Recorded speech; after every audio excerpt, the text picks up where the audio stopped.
Here we go. Hello, everybody. Welcome to the 8th edition of the Laravel Worldwide Meetup. Like in the previous edition, we have two guests that will talk on two very interesting subjects. Later on, my colleague Seb will join us to talk on how to use Vite in Laravel. But first up, we have a talk on DB indexes. Let me bring on the first guest, Kai Sassnowski. And Hello. here's Kai. Hello, Kai. How are you doing? I am pretty good. I am terrified, but I'm fine. I'm sure everything will go okay, man. Don't have too much nerves, I guess. It's too late. So, Kai, you're going to talk about indexes, right? Yes, but I think it's going to be a bit different than what people might expect from the title. So we'll see how it goes. Okay, the stage is yours, man. I'll let your screen be visible now and take it away, I guess. Have fun. Right. Thanks.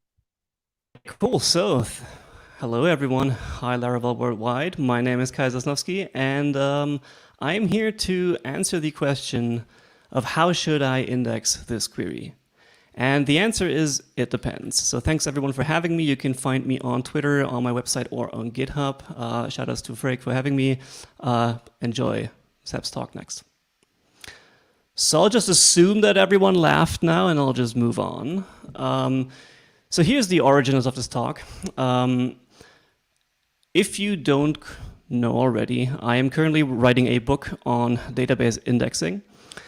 And I recently sent out this tweet asking people about things that I've always wanted to know about database indexing. And there were two reasons why I sent this tweet. One was, well, I was actually interested in what people want to learn about indexing, but I was also interested in the kinds of answers that I get. Like, what do people associate with database indexing? If I ask a question like that, just the type of answer I get is very revealing to me. And the answers actually were pretty interesting to me. Most of the answers were some variation of, does it make sense to do ... something? When should I do X? And most commonly, how do I optimize this query? So these answers were really interesting to me, and it might not be immediately obvious to you why they're interesting. And I don't want to spoil it at the beginning. Instead, I want to show you a few examples of a query, and then I'll ask you, like, okay, how do we optimize this? And we'll play through a few variations of the scenario and see how our answer might change. And then hopefully by the end, you might understand why I think these questions are kind of interesting. But I'm also going to reveal it in case this talk is so bad that you don't know what I'm getting at. Okay, cool. So here, another side note that all the examples in this talk assume that there are currently no indices anywhere. That's just a simplification to remove a few variables, right? So assume that any query you see, there aren't any indices on the table at that point. All right, just a side note. Okay, so here's scenario number one. You have the following query. You want to select star from table where some column 1 in this case, is greater than equals to 7. That's the entire query. Pretty straightforward. And now the question is, how do I index that? And I actually want you to think about how you would index this query yourself if you were asked this question. Here's the query. How do I index that? In fact, I want to go a step further, and I actually want you to go to this page that will hopefully appear in the chat in a second as well. And if you go to the site, there's going to be a small straw poll where you can vote on how you would actually index this query. And even if you don't know, please still vote. There is a I don't know option. The more answers we have, the more fun this is going to be, I hope. So to account for stream delay and letting people think about this for a second, I'm just going to awkwardly try to buy time for a minute or so until we have enough votes. I don't actually know how many people have voted yet. This is like what you see is what I see. I don't have a presenter's screen for some reason because I couldn't figure out how to set it up. So 20 votes already. okay, thanks. That's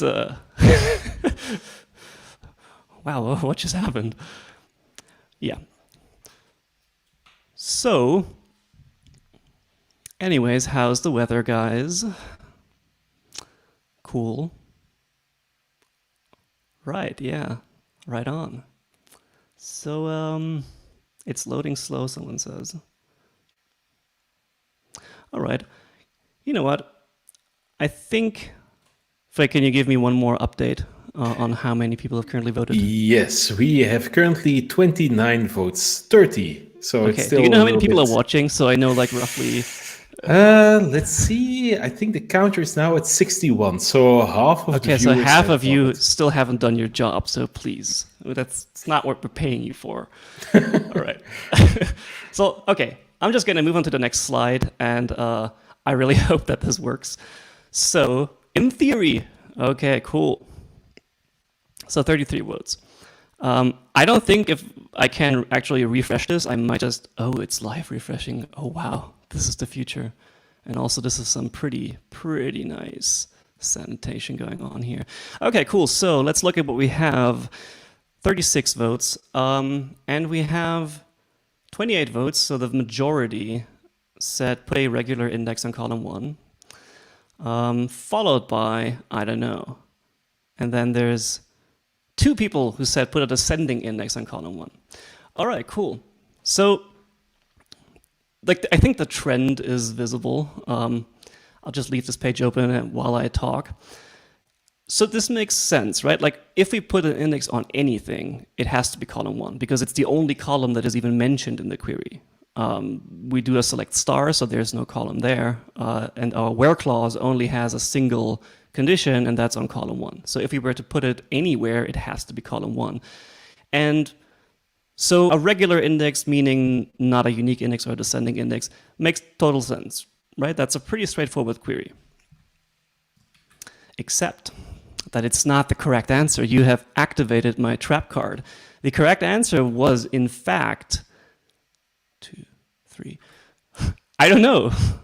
So congrats to the 8 or so people who voted I don't know. You were actually correct. You don't know because I haven't given you enough information to answer this question. All I have given you is a query without any context whatsoever, right? So asking how do I index that, you can't actually answer this question. Let me show you what I mean. You see, there are a few things that I kind of forgot to tell you. I just didn't think they were interesting.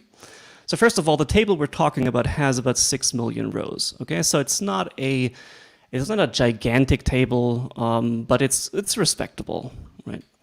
Secondly, oh yeah, sorry, my bad. I forgot to tell you that the values in this column, in column 1, they can only be between 1 and 9. That's sort of a domain thing, right? It has to do with the kind of data we're actually saving in this table. So we have this very natural constraint that it will always be between 1 and 9. Sorry, I forgot to tell you that. And thirdly, so I recently decided to have a look at the data that I have in this table and analyze it a bit. And specifically what I was interested in was how often in these 6 million rows does each of the values between 1 and 9 actually appear, right? So that's just basically a very straightforward histogram, just counting how often does each value in column 1 appear in these 6 million rows. And it turns out that it looks like this. So what does that tell us? So without even having to look at any of the specific numbers here, one thing we can immediately see is that the data is very much not evenly distributed, right? It is heavily skewed towards the top end. In fact, almost all of the data clusters around the 7 to 9 range.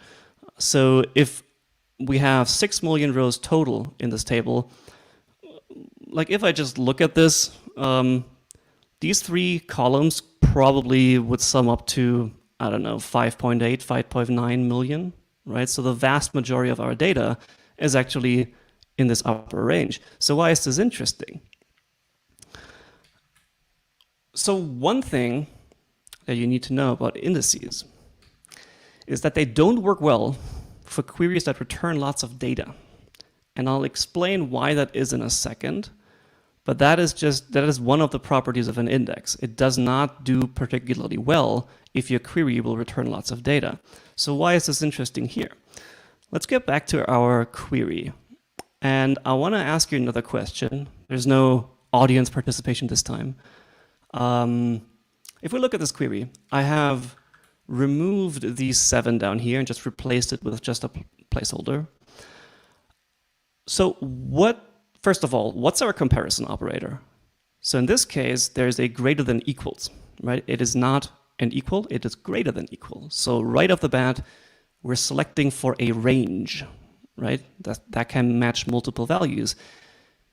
Also, this is a range without an upper bound, right? It's just anything that's equal or above this number. So the question now is, if this is my query, and given that I have the data that I just showed you, that's my data distribution, 6 million rows, and it's distributed like in the previous slide. What's the minimum number of rows this query could possibly select? So if we wanted to select the fewest number of rows possible, that is barring any nonsensical values, right? If you say greater than equals 10, obviously you're going to get 0 back, but we know that this is our domain, so we'll pick valid numbers here. So if I want to select the fewest number of rows possible, I have to maximum value, right? Give me anything that's 9 or above, and there is nothing above. So basically this would just get me all the numbers that have a 9 in column 1. And if we do just a select count to see how many that will give us, okay, that is about 1.9 million rows. So where does that leave us? We have a query that in the best case, it will select 1.9 million rows. Any other value that we put in this where condition is going to select more because we have a greater than equals, right? It will include everything above it as well. So in the best case, we will still select 1.9 million rows. And indices don't work particularly well if you return a lot of data. And 1.9 million rows is quite a lot of data. So why don't indices work that well for queries like this? This is a bit beyond the scope of this talk, so I'm going to go through this pretty quickly. I would suggest you watch my talk at Laracon EU 2018, where I go a bit more in depth on this. But here's the really quick explanation. So first of all, an index only contains data from the columns that you actually put the index on. So if you were to put an index on this column 1 from our table, the index would only contain the values from column 1. So it will only have like 1s and 2s and 3s and 9s, right? So that means any additional data that our query needs to be fetched from the table because it's not on the index. And in our case, we're doing a select star, so we want to know every column, but we don't have every column on the index. We only have column 1, if that was the index we were going for. So we have to go back to the table and read the row from disk to get the remaining rows that we're interested in. Sorry, the remaining columns that we're interested in. And we have to do that for every row that is matched. And we just saw that the best case scenario is we're matching 1.9 million rows. So that would mean, in the best case, the database would have to perform a little over 1.9 million round trips to the table, 1.9 million reads from disk. That is just absolutely monstrously going to overshadow any benefit that the index is going to give you, because this reading from disk is going to be your bottleneck. So if you were to put an index on this table, the database would never use it. So, okay, given all this information, we know what the data looks like, we know how many rows we have, we know that indices don't work particularly well for this type of query, so how do I index this? You don't. That's, in this case, the answer is you don't, because this is not a problem that an index solves, right? The query might be slow, but slow query does not necessarily mean the solution is an index, right? Because in this example, the problem isn't that it takes a lot of time to find these rows, right? That's really what an index is used for. You have a very small subset that you want to find, and you want to find it quickly. That's what an index does. If your query matches basically all of your data, the index is not going to help you very much. Because what you need to realize is an index does not make a query more selective. It is not going to change the result. That will be horrible, right? So if your query matches 3 million rows, an index is not going to change that. So in this case, the solution is you don't index, but you could only really know that. This answer will only make sense for this specific context that I have shown you. If my data is distributed this way and I have this query, then the answer is don't index. So here's a exercise for the listener, something food for thought. I'm not going to answer this in this talk. So how would the answer change, if it would change at all, if my data distribution was skewed the other way? So I still have 6 million rows, but instead of it being clustered around the 7 to 9 range, it is now clustered around the 1 to 3 range. Would that change anything? Right? Because we have a greater than equals query. So depending on what number we pick, we might actually select only a very small part of the table. So would that change your answer? I'm going to spoil it for you. It still depends, right? Because there's still more factors that go into this. But this is an interesting thought experiment for you to go through. And if you can reach out to me on Twitter if you want, if you have any questions about this. But that's it for this example. So we just saw that I just gave you a query without any context. But the answer to how do I index is actually only partly dependent on the query, and it's just as much depending on what does my data actually look like. Okay, so let's move on to another example. So let me give you some context first. Imagine you're working on an e-commerce platform, right? You're some Shopify knockoff or whatever. And your platform has many sellers and many buyers, hopefully. And all orders get saved in the same table. So you have like a single table multi-tenant kind of thing going on. So your orders table would have all the orders from all the sellers, and then probably have like a seller ID or tenant ID to map it back to the specific seller. And let's assume that your business is going pretty well, so you have quite a lot of sellers and they're selling quite a lot of things. So you can imagine that this orders table can get pretty big pretty quickly. It's very easy to imagine, depending in that table, that this table can have tens, if not hundreds of millions of rows. Right? This is a pretty beefy table. So this is the context. And now here's the query that we want to optimize. Right, so we have this orders table, and we want to calculate the sum of the orders that are placed for a given day in a particular date range. So this is like in 1 month, the month of March. And since we're doing an aggregation, we have to group by the date field, but actually that's not what we're trying to do. We really want to do like a rolling average. So we use this as a derived table, and then we select from that, doing an average over the total column with this window function that I defined down here. So this is very obviously a 3-day moving average. And then of course we want to order it descending by date, right? So very basic stuff. Okay, so obviously this query is not basic, right? If you just nodded along and went like, yeah, that's pretty basic stuff, then you're either much better than me or you're a liar. Okay, so the specifics of this query aren't really that important.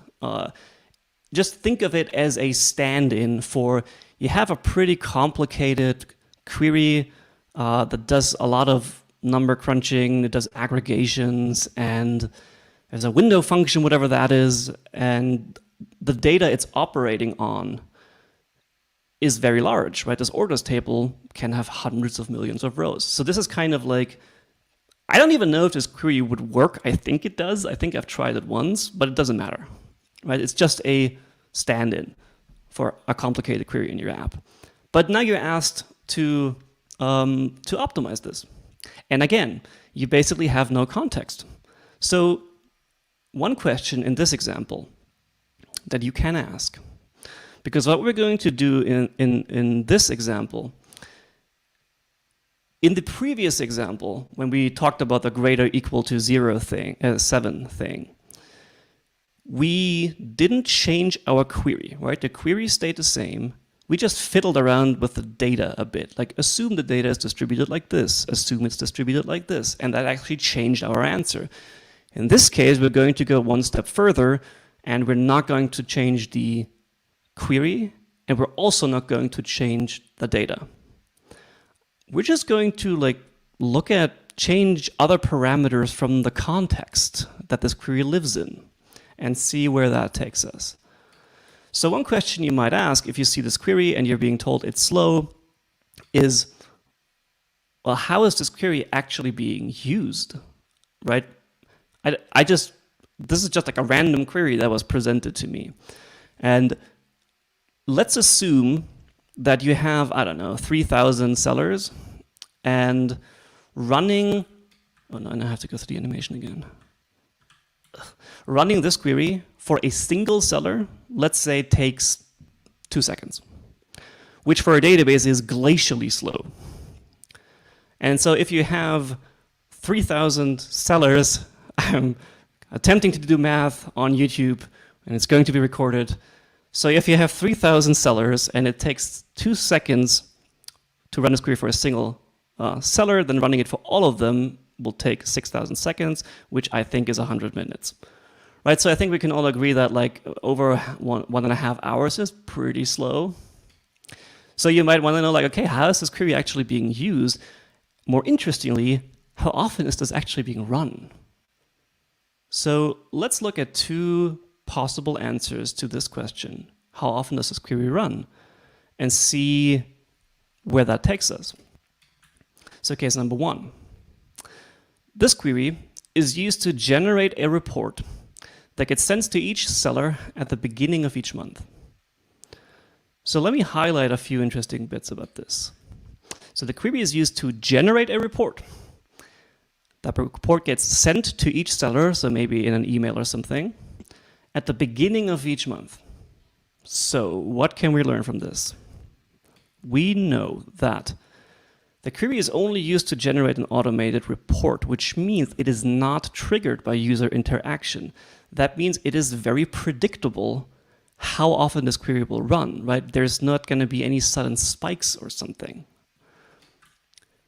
And it's like an automated report that gets generated probably at 2 in the morning. So it doesn't really matter if this query is slow or fast, right? Performance doesn't really matter here. This is not exactly the critical path, because the query only runs once a month at night. So who cares? Let it run 2 seconds, right? So in this situation, oh yeah, and we also know that the orders table is pretty large, right? So what do we do with this information? If you now were to, you were asked to index this query, again, the solution is don't index. That's not your, because let's think about what would happen if you were actually going to index this.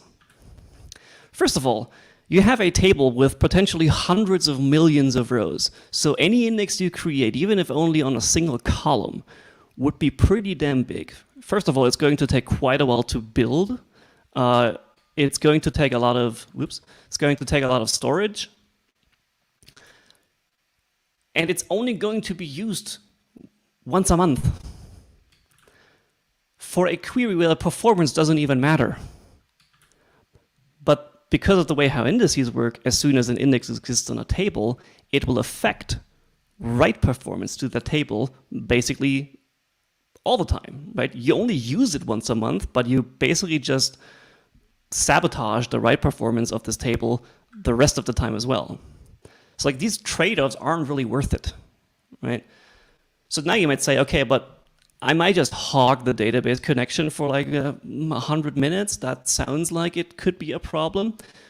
Fair enough. But again, one of the points I want to make is slow query does not equal better put an index on that, right? Because there are trade-offs. So what could you do in this situation with the knowledge we now have to tackle this problem, assuming this actually was a problem?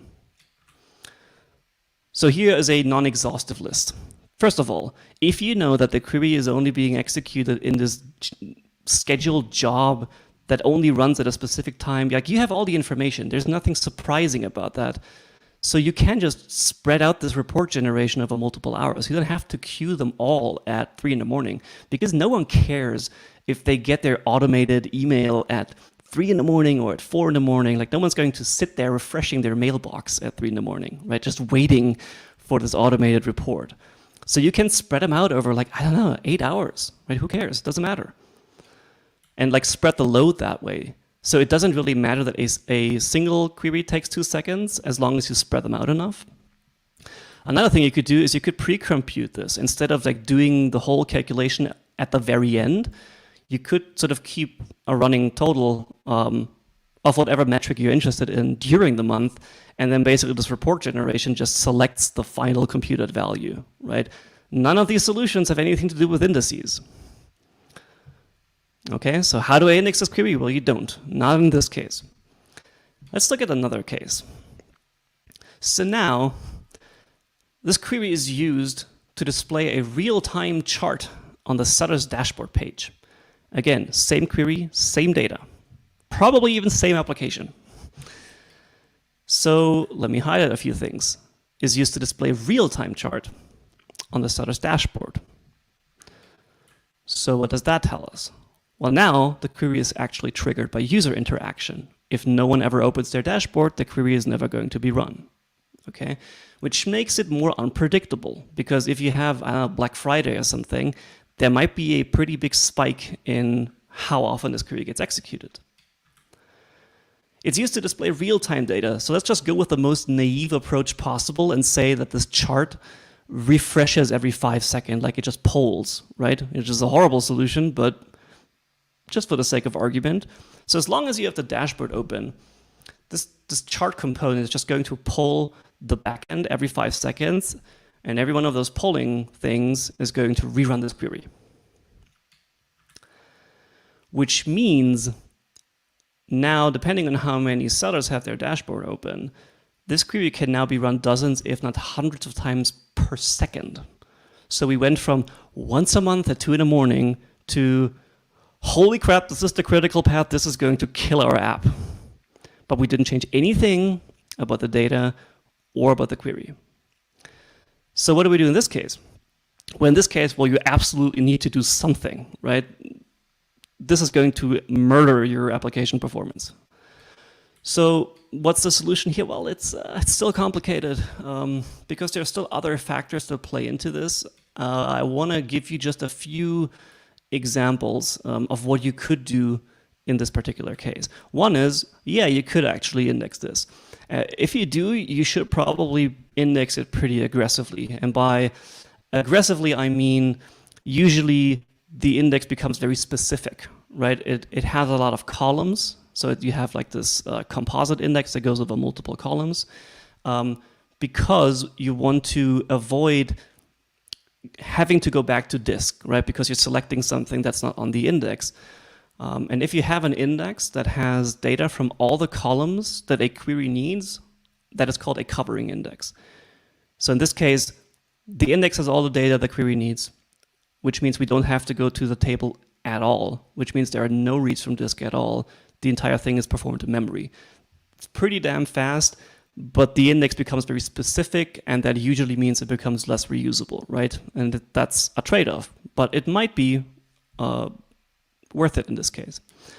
So what else could you do? Well, you could cache the results, right? Instead of actually recomputing it every 5 seconds, you might just cache it for an hour or so, and then basically return the cached result. Because does it really have to be real time, or just like real time enough?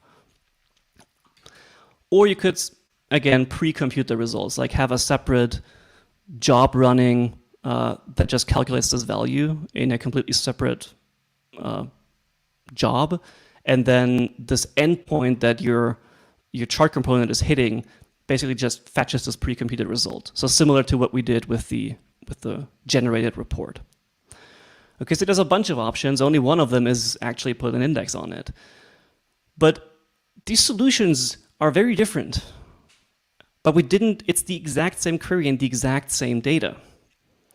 In this case, we just looked at, well, how is the query actually being used, right? So there's so much that goes into designing a good index that really the only answer you can give if someone asks you, how do I optimize this query, is, well, it depends, man. It depends on so many things. I can't answer this question. So let's go back to these questions that I showed at the beginning that I got as responses to my tweet. Right? There were all some variation of, well, how do I do X? When should I do this? When does it make sense to do that? And I hope you now have you understand a bit more why these questions are kind of interesting. Like they're pretty revealing to me because they're kind of missing the point, or I guess they show that there is a pretty large knowledge gap there, because that question really can't be answered if you only provide me with just a query, right? But the fact that that's the kind of questions I got, to me, was very, very interesting because it means that there's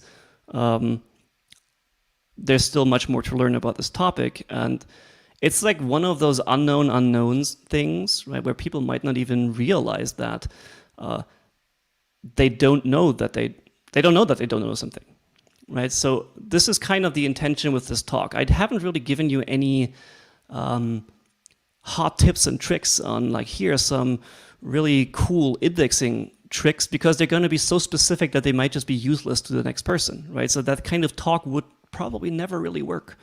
But instead, I wanted to show you that there's actually a lot more that goes into this question, and a lot more that goes into designing a good index than just looking at the query.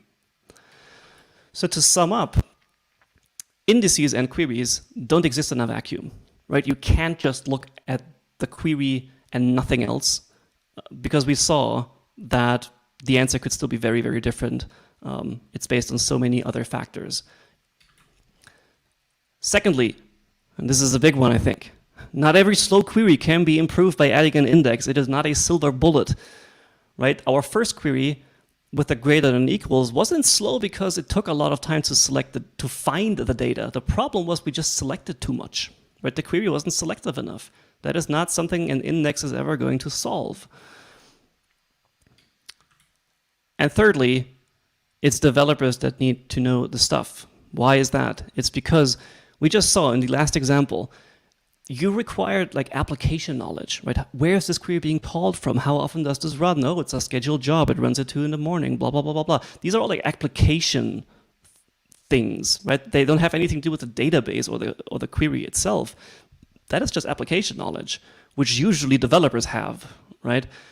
But developers also usually have the knowledge about, well, what does our table look like? What does the data look like that we're storing in this table? You might be able to do some basic analysis on, well, how is this distributed?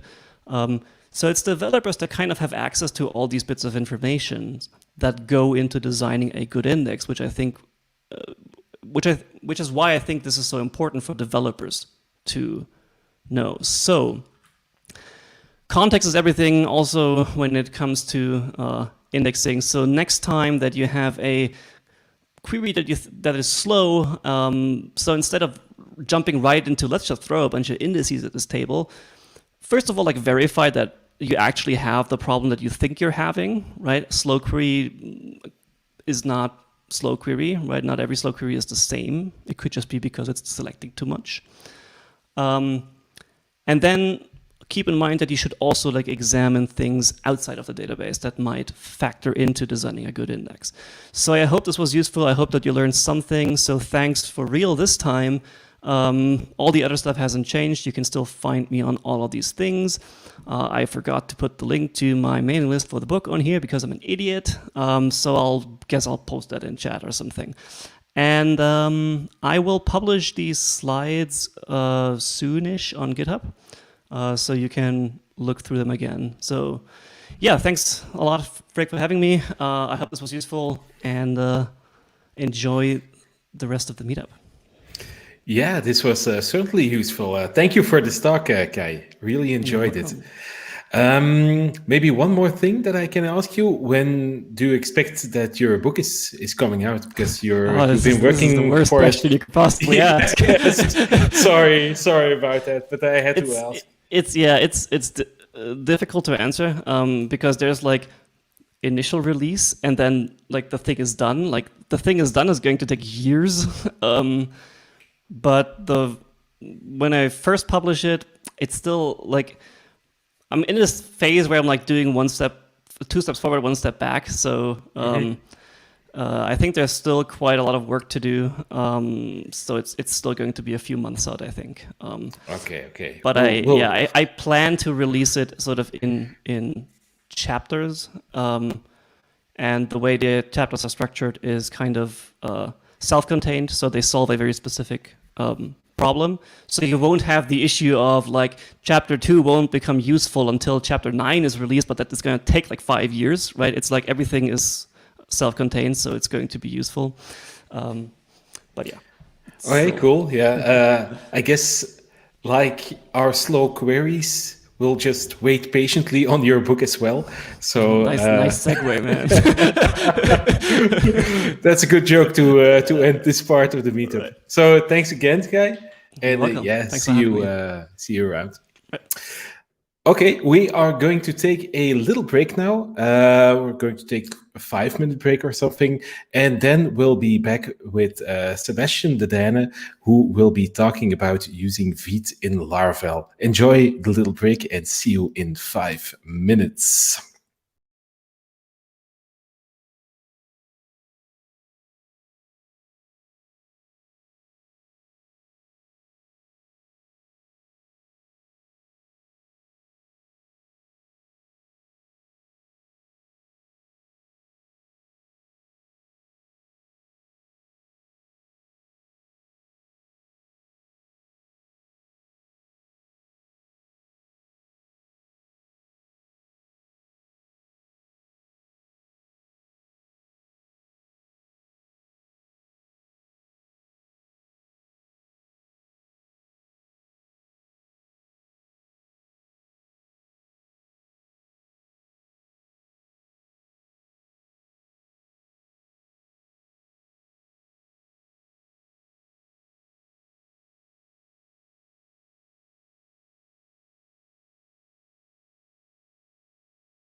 Okay, welcome back, everybody. I hope that you enjoyed that little break.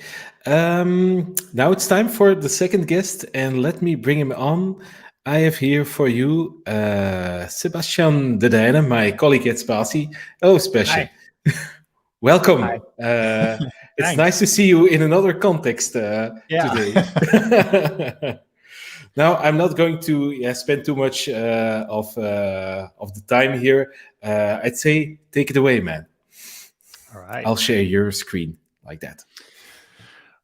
Hi, everyone. So today I'm going to talk about using Vite with Laravel. Vite is a bundler, so a tool that bundles your application's front-end assets. So front-end assets is mainly JavaScript files, but also things like CSS images, all of that.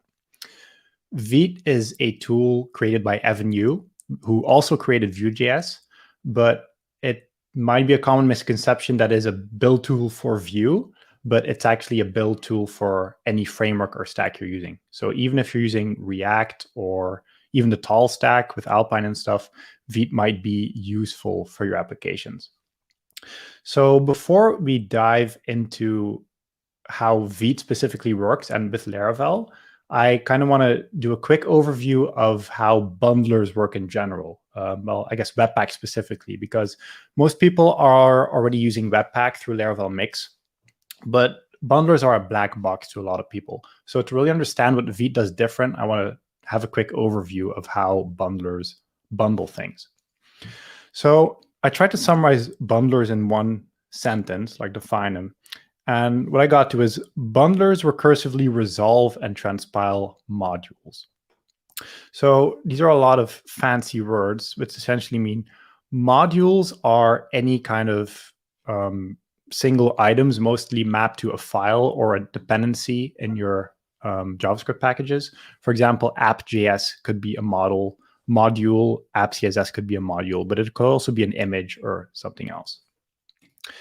So bundlers also handle transpiling modules. Transpiling means, in this context, transforming it to a common language of JavaScript.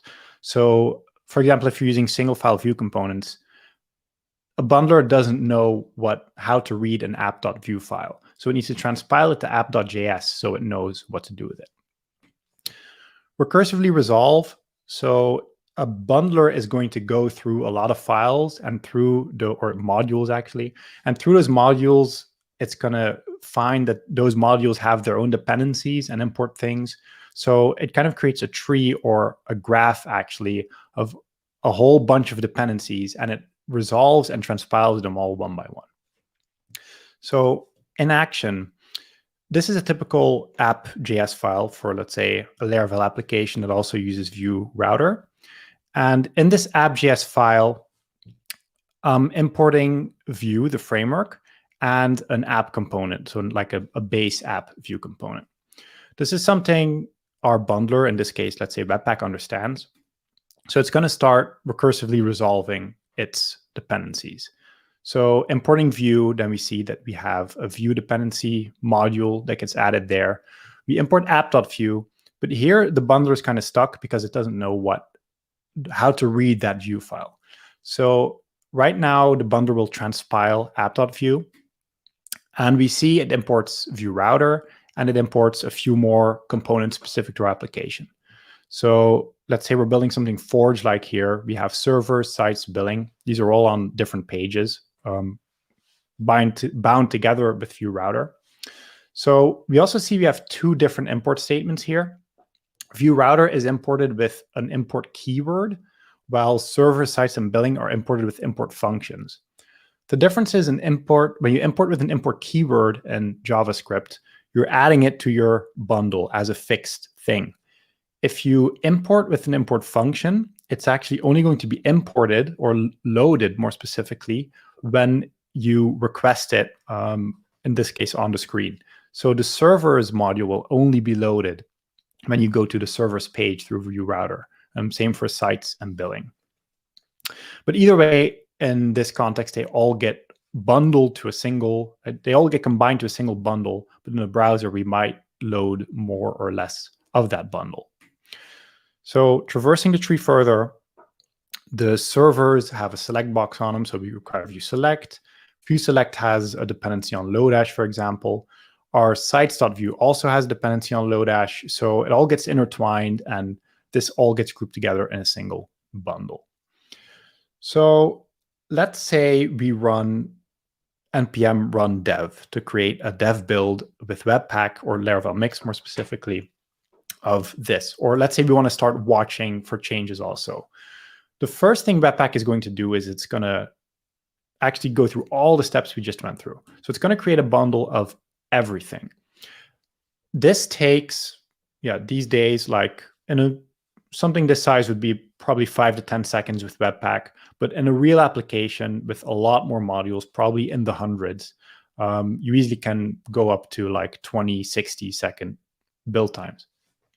That's because Webpack has to do a lot of work. These are a lot of modules, a lot of transpilation, a lot of resolving, and it always has to do all this work before you can actually get going in your browser. So Vite does this differently. Vite, first of all, it makes a difference between two kinds of modules in your application. On the one hand, you have the dependencies, which mostly live in node modules. And on the other hand, you have your application source code. So when you create a dev bundle with Vite, or actually when you start developing with Vite, so you start watching dependencies for changes too, the first thing Vite is going to do is it's going to create a bundle of only your dependencies, because your dependencies don't change often, only when you install more modules. So this is something you can just do once at the start, and then it probably won't touch them anymore while you're developing your app. So Vite does this very, very fast because under the hood, it uses esbuild to bundle those modules for development. Esbuild is actually also a bundler, but it's written in Go. And that makes it very, very, very fast. So like Vite bundles these modules in probably like a few milliseconds, like less than a second, that you don't even notice that it's happening. So that's one thing that makes Vite very fast already. Now, the second thing is it loads application modules only on demand. So with Webpack, you run npm run dev and it starts building everything. With Vite, it's not going to build anything besides the dependencies until you actually request them. So only when you open your browser, Vite is going to start building app.js because you're probably loading app.js through your browser. So you load it, it loads app.js, and then it starts traversing. It says, okay, we also need app view for this page. Let's say we're on the sites page, so it also loads the sites component through your browser. So with Vite, it's actually not Vite that's bundling all these in a single file in development. Vite just makes sure that your browser correctly understands all these import statements and has your browser import all of these in separate files. So if you'd open a network tab for this with Vite in development, you would see that first it would be importing app.js. It would also be importing the bundled vendor modules, and then it would import app.view and sites.view. But it wouldn't be loading servers or billing yet because they're not requested, since with the import function, we're able to code split at these places. So because Vite has less work to do than Webpack, that also makes it faster. Now, in production, this is handled a bit differently because esbuild is a very fast and powerful tool for bundling things, but it's not as good at some more specific cases like handling CSS files or correctly code splitting applications. So Vite uses rollup under the hood for production builds. So Vite actually does development builds and production builds in two different ways. Another difference with production builds is that while in development, we offload all the work of loading these modules one by one to the browser, in production, we don't want that because that would be a lot of HTTP requests for a single page because it would have to load every single module one by one of your application, which is not something noticeable in development. But in production, this could slow down the performance of your app, especially the loading performance. So Vite essentially brings together a few specialized tools, so esbuild and rollup, and kind of binds them together in a single development workflow. All right, so now that we understand how Vite works, I want to do a demo of transforming a Laravel application that uses Laravel Mix to a Laravel application that uses Vite. So this is going to go pretty fast. I used an existing application to do this. So it's not a greenfield application where everything's going to perfectly transform to Vite. We're going to come across some special edge cases and stuff that I think is interesting to see how they get solved. So I chose Ping CRM, which is a demo application for Inertia.js. So this is a Vue-heavy, JavaScript-heavy Laravel application. So we'll go through this pretty fast, but I have a whole series of blog posts that go through all these steps a bit slower that you can refer to afterwards. All right, so I want to get started. Right now, we have a working version of our application, and it is built with Webpack. So we're starting from scratch. I'm going to open my code editor. The first thing I want to do is clean up package.json. So we're going to remove Laravel Mix, and we're going to update the NPM script to get them ready for Vite. So we can get rid of Laravel Mix, and we also can get rid of Vue Loader, because all -loader files are Webpack specific loaders. And first, we're going to install Vite itself. So we're going to install version 2.2. And since we are using Vue in this project, we will need to install the Vue plugin. This project actually uses Vue 2, so we're going to install Vite plugin Vue 2, which is in version roughly 1.4. Here we go. So I'm already going to run an npm install so we can fetch those dependencies. In the meantime, I'm going to clean up these scripts. So all I care about now is dev and production. Dev is going to call Vite. Production is going to call Vite build. So with Vite, there's no difference between watching and hot reloading. Everything is hot reloaded by default. So npm run dev is going to start a dev server, which is going to enable hot reloading for your application. All right, so these are installed. Now we want to set up Vite itself. So Vite is set up with a vite.config.js file, which exports an object with the configuration in it. So the first thing we want to do, actually before I create this file, I'm going to dig into the mix file we have for this application to see like what kind of things does this application use. So Laravel mix, this application has a single JavaScript file, app.js. It uses Vue. It uses post.css. There are some changes to the Webpack configuration. It has some different chunk file names, but that's not really relevant to us right now. And it has some aliases for scripts, which we'll take over in Vite 2. Okay, so the first thing I care about are these entry points. We want to build app.js and app.css with Vite. So how do you define an entry point? With build, rollup, options, input. And this can be a string or an array. We want an array because we have multiple entry points. So we are going to build resources.js app.js and resources CSS app.css. So this looks kind of weird how hidden a setting this important is, but you have to remember Vite is built for single page applications in a different context. And in the context that Vite normally works, these would be auto-discovered from your source code.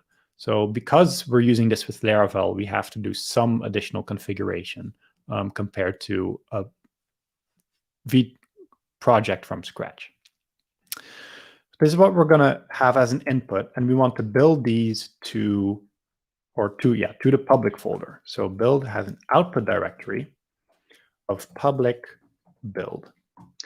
So it's important that you use a fresh directory for this, because whenever Vite builds assets, it's going to clear this directory. So if you would say, I want my assets directly in public, it would delete the contents of public every time you build, which is not what you want in the context of a Laravel application. So we want them in public build. This is also easy to add to git ignore. You can just add a public build to your git ignore file, and your assets will never be committed to Git history. All right, what else do we need here? Since we specified a specific output directory, we need to change the base path of our assets. So the base path of our assets will be build. This is not important for, so in our blade file later on, we're going to import something like build app.js, for example. This is relevant for the chunks that app creates. So app will also probably have something generated like build/selectbox.js, for example. This is something that Vite is going to import from app.js. And that's the difference between base and outdir. Outdir is where does your bundle go? And base tells Vite to prepend this to all modules that your main application is going to import. Now, when we're running a development server, we're not serving from public, but we are serving from localhost 3000 to be exact by default. In this case, we don't want this build thing to be prepended. We only want to do this in a production build. So to make a difference between production and non-production in Vite, we can actually turn this into a function that returns an object. So this will work the same now. And here we have some arguments, and we care about the command argument. So here we're going to say if the command is serve, then in this case, we're using the development server. We don't want any base path. If it's not serve, there should be a question mark. If it's not serve, then we want build. So in this case, build will only be used for the production build. Now, there's one more thing we need to add in this configuration, and that's the public directory. So these are kind of confusing because they all three look the same. The public directory is something else entirely. When you build with Vite, it is going to look for a directory called public, and it's going to copy all those contents into the final build. This is useful when you're building a single page app in a totally different context, and you want to add some static assets to the final build of that app, like some images or fonts or whatever. We are now in the context of a Laravel application, and we already have a public directory. So we don't need Vite to do any additional copying for us that can be exposed from the web server later on. So we need to disable this, but unfortunately, there's no way at the moment to have Vite actually disable this. There's a PR open for it, but it hasn't been merged yet. In the meantime, there's a little workaround. You can just specify a fake directory, doesn't matter what. This could be anything you want. And since Vite is not going to find this folder, it's not going to copy anything over. So this is just a quick hack to make sure that Vite doesn't start copying your public folder.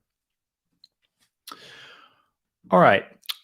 Now back to this mix file. There were two more things we cared about. Those are these two aliases here. So we want to make sure that view uses the runtime build, and we want to add this at alias. So this at alias, for those that don't know how this works, you can use to specify the root of your application. So we have an index.view file here, and it imports from at shared layout. So if I look here in my file tree, we have resources.js. Here we have shared, and then the layout. So instead of digging with relative paths all over the place, you can specify a root with, this could be anything, but in this case, it's at. So we want to mirror this in our Vite configuration. And actually, it looks exactly the same. So we can copy this resolve, paste it here. There we go. All right, Vite does not use regex here, so we can get rid of this $sign. And the last thing we need to do is import path. So Node doesn't get mad at us. Import path from path. All right, so this is already a good starting point. Now I'm going to start building this. I'm going to start with the production build, and things are still going to be broken, but let's look at the errors and fix them one by one until we have a working build. So npm run production, let's go. All right, so let's start with the warning. Invalid import add page name. All right, so this is actually an inertia specific thing. I'm going to go to app.js.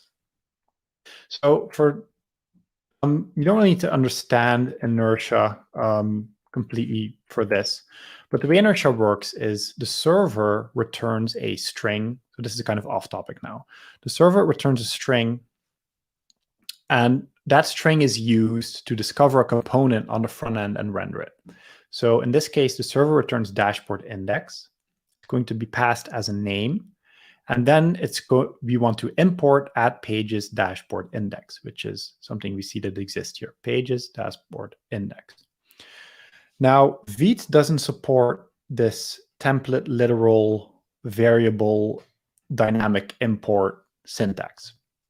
So we need to solve this in a different way.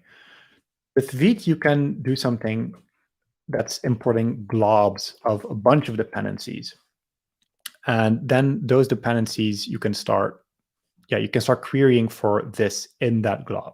Okay, that was a bit hard to say, but let's just look at it. We can do import meta glob. Now we're going to go pages and then specify glob. So we're going to scan all of these files. So we're starting here. We're going to go to the pages directory and we're going to scan all view files. And this we're going to put in a pages variable. So what Vite is going to, at build time, replace this with some kind of object. And as keys, this object is going to have stuff like pages, dashboard, index.view, for example. This is going to contain something. So the next thing we need to do here is use this name to find the right key here. So that is pages. And we're going to say pages name. This is actually this thing we need here. .view. All right, so this is glob generates dynamic import. So if you remember, so import functions essentially. If you remember that from the slides, this is going to code split this bundle at every single separate page. So we want to load this on demand. So to load something from a glob, you need to call it. So these ... are actually a function that return a JavaScript module. So we're going to call this. And then same as here, we can call then on it and return the default export of the module. And we want to return this. All right. Let's see if this solved our issue. Expected token. Where is this? Is this here?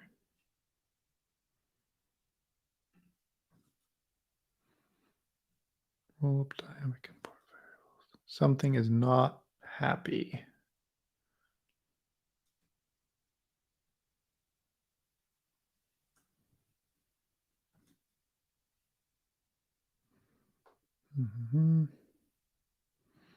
Okay, I'm going to ignore this for now and solve some other issues first.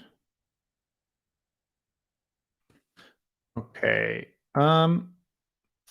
Next issue is CSS. So we're not using PostCSS yet because in our mix file, PostCSS settings are specified here. But Vite supports PostCSS out of the box, but requires a PostCSS configuration file. So I'm going to create one, postcss.config.js. And we are going to copy these plugins. Back to postcss configuration.yes, module.exports. We want to set some plugins. Those are the ones from our webpack file. We're going to copy the imports of these two. All right, so now Vite is going to discover this configuration file and use it for our CSS.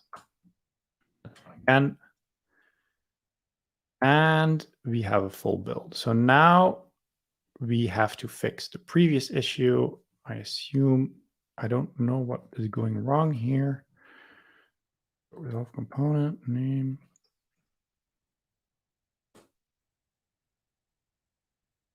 Okay, we have a better issue. We have a better debug here now.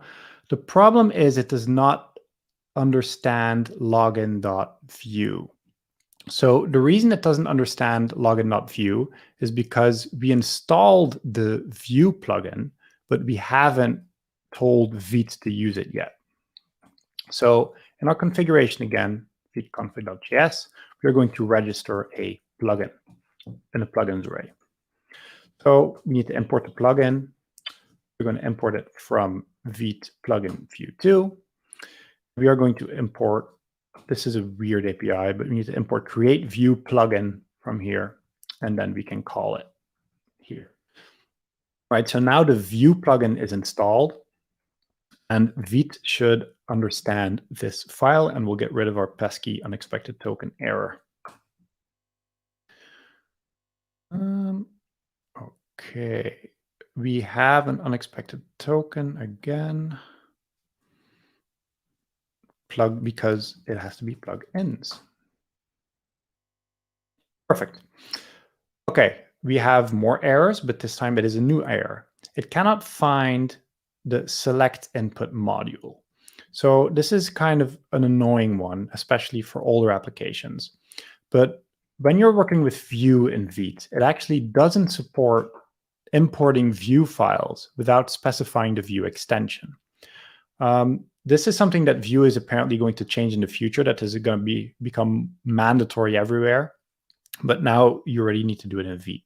So I'm not going to go through all files. I have a regex ready here that's going to add .vue to all of these imports. So I'm just going to run this. Here we go. Right, so now all of the imports have .vue explicitly after it. Gotta fix this one here because it's double. All right, so we added the Vue extension. Let's see how it goes. This is taking longer, which is a good sign. That means we're getting further. Next, Vite's dynamic import polyfill is enabled, but was never important. So for dynamic imports, we need a polyfill specified by Vite itself. So this is just something you need to add to your bundle when you're using Vite and kind of forget about it. So in our app.js, all the way at the beginning, I'm going to add this dynamic import polyfill import, and I'm going to run the build again.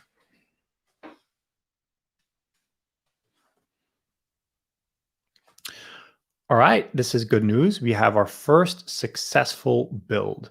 The files we care about as entries are here. We have app.css and we have app.js.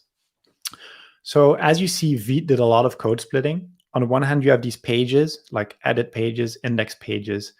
And on the other hand, you also have components. This is stuff that Vite intelligently starts extracting. Like if it sees that multiple pages use the same component, it will extract a component to its own file. So those other modules can share these ones. All right, what's up next?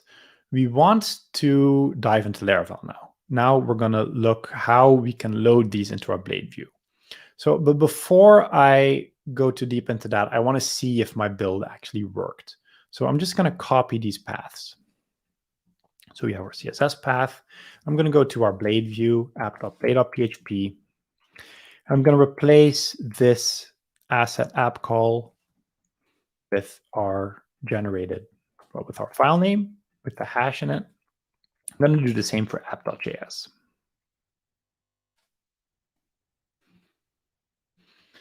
All right, so technically, if I save this and refresh, we should be pretty good.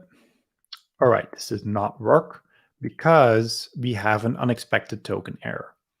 So Vite doesn't output normal classic JavaScript files, but it outputs JavaScript modules. So when you add a script tag referencing an asset for Vite, you need to make sure you add a type module so your browser can understand how to parse it. Module, refresh, and we're here. So this is now exactly the same application, the same code, but generated by Vite. If I look at the network tab, I can see that it's all being served from our public folder, and it uses our newly generated assets. All right, so now that we have this, you don't want to update these every time you do a build, of course. So let's see how we can in Laravel kind of auto-discover these files. So there are two ways you can do this. Traditionally, I would solve these things by generating a manifest file. That's also how Laravel Mix works. So a manifest file, I don't know if it still exists here. No. A manifest file is a JSON file that maps like app.css to this. But the problem is the manifests that Vite generates aren't always as easy to parse as they should be and kind of randomly move things around, especially with CSS. So I haven't always had the most success with it. If you want to learn more about how to do it with a manifest, then you can check out the blog posts. But now I want to look into an alternative way of doing it. And that is just looking into the file system and based on a pattern, discovering these files. So to do that, I'm going to write a helper function. First thing I want to do is create a helpers file in my app folder. Helpers.php. And I'm going to create a Vite function, kind of like we have a mix function. It's going to have an asset parameter that returns a path. So the input of this function will be like something like Vite app.js. What we want to get back from it is build assets app. And then some hash.js, for example. All right, so the first thing I need to do is register this helpers function. Helpers in source, no, app. All right, so now I'm going to dump my autoloader. And we can use this file. All right, so the first thing I want to do is transform this to something that we can use to discover this. And we can use a glob for that. So I'm going to dump here, string replace. I'm going to replace the dot with dot asterisk dot inside the asset. I'm going to, in Blade, I'm going to replace this one with Vite app.css and the script with Vite app.js. All right, so now if I refresh, we should see an error on the find function Vite. Why is this? Dumped it. App helpers.php. The demo gods aren't happy today.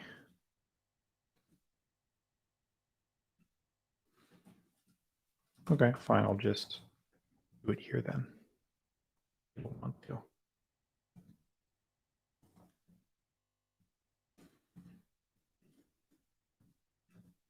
All right. So we are going to dump this. Now we have app.asterisk.js. The next thing we need to do is add the public path there. So public path, and these files are going to be in build assets. Concatenate that. All right, let's see what this does. All right, so this already looks like a glob we can use because it uses the right path. So now we're going to glob. It's going to return an array of all files it matches. And here you can see it found the JavaScript file we were looking for. So we care about the first match here because technically there should only always be one match here. All right, so let's store that in a path variable. And the next thing we want to do, or the last thing we want to do, is get rid of all of this part. So we're going to do another string replace. We're going to replace the public path with nothing in our path. Let's see if this looks good. All right, that's the path we want, and we're going to return this. Now, if I refresh, okay, we have our assets, and it's loading them from the right location, and our script tag and link looks good here. Okay, now that we got production working, I want to dive into development assets. So to start the dev server, instead of production, we run npm run dev. As you see, this is ready in 180 milliseconds. So in 180 milliseconds, Vite already bundled all of the node modules that it needed to bundle and got a server ready for us to start developing.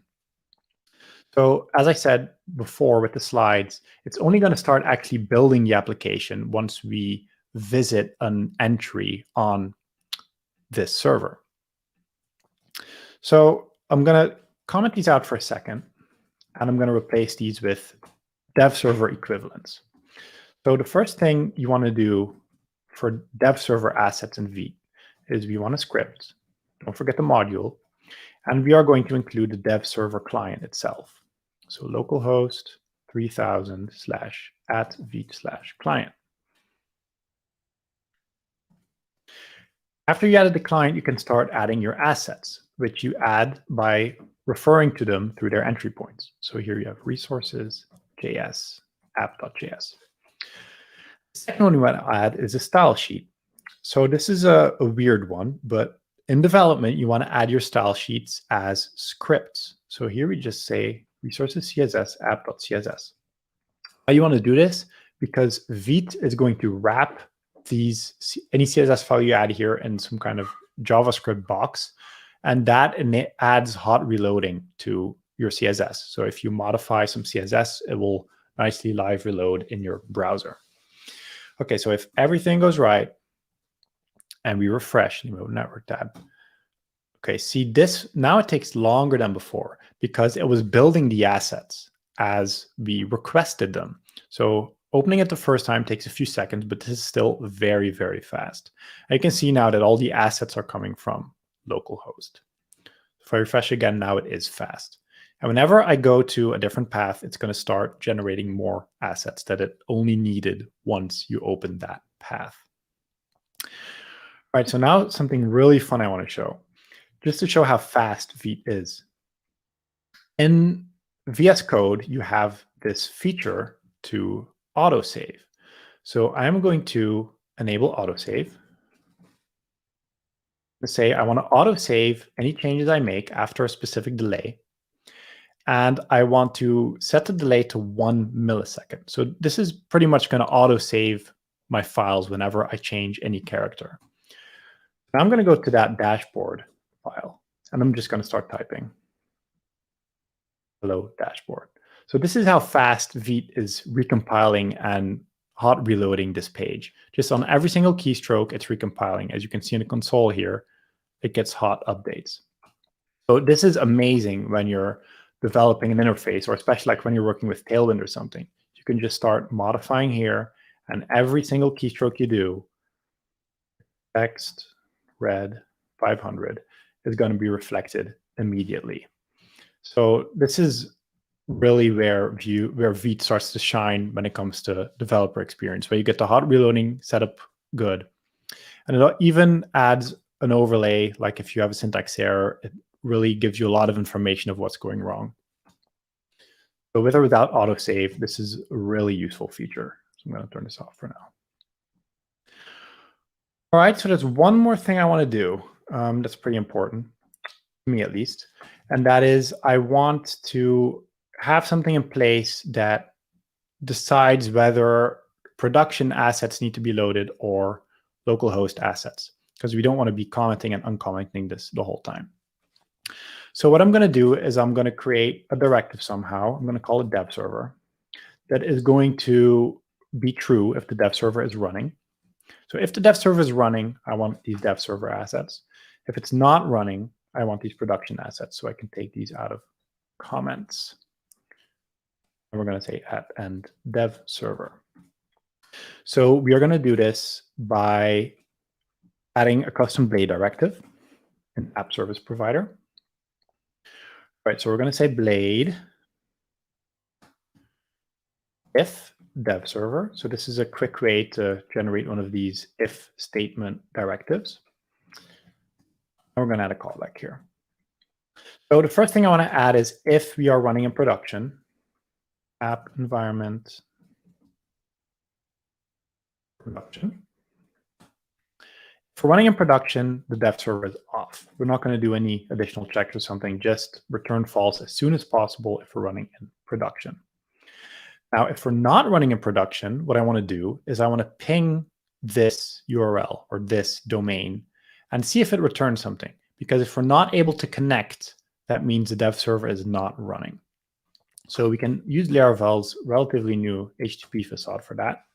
Say HTTP get HTTP localhost 3000. So when this can't connect, then Laravel is going to throw an exception. So we want to try and catch this. Try catch. It's going to throw a connection exception. So if Laravel threw an exception, we are going to return false, because if Laravel threw an exception, it wasn't able to connect, so we know that the dev server is not running. If Laravel was able to connect, we don't care about the response, we just care about that Laravel did connect with this host, that we're going to return true. So we know the dev server is running. So right now, the dev server is still running. So if everything went right, we should see dev server assets, which we know because our network is loading from localhost. Now, if I turn off my dev server, you see it already immediately refreshes, because when you disconnect from a dev server in a Vite, it's going to refresh the page. You actually already see now that it uses the original assets from the public folder instead of the dev server. So that directive did its work. And that is all I had to show for Vite and Laravel. That's the end of the demo. So like I said, this was pretty fast. If you want to go through it on your own time, I'd say visit my blog, sebastiandedeyne.com/Vite with Laravel for these posts specifically. If you're interested in Vite or have any questions or whatever, hit me up on Twitter @sebdedeyne. And that's all I have to say for now. And thanks for watching. That was pretty cool. I saw some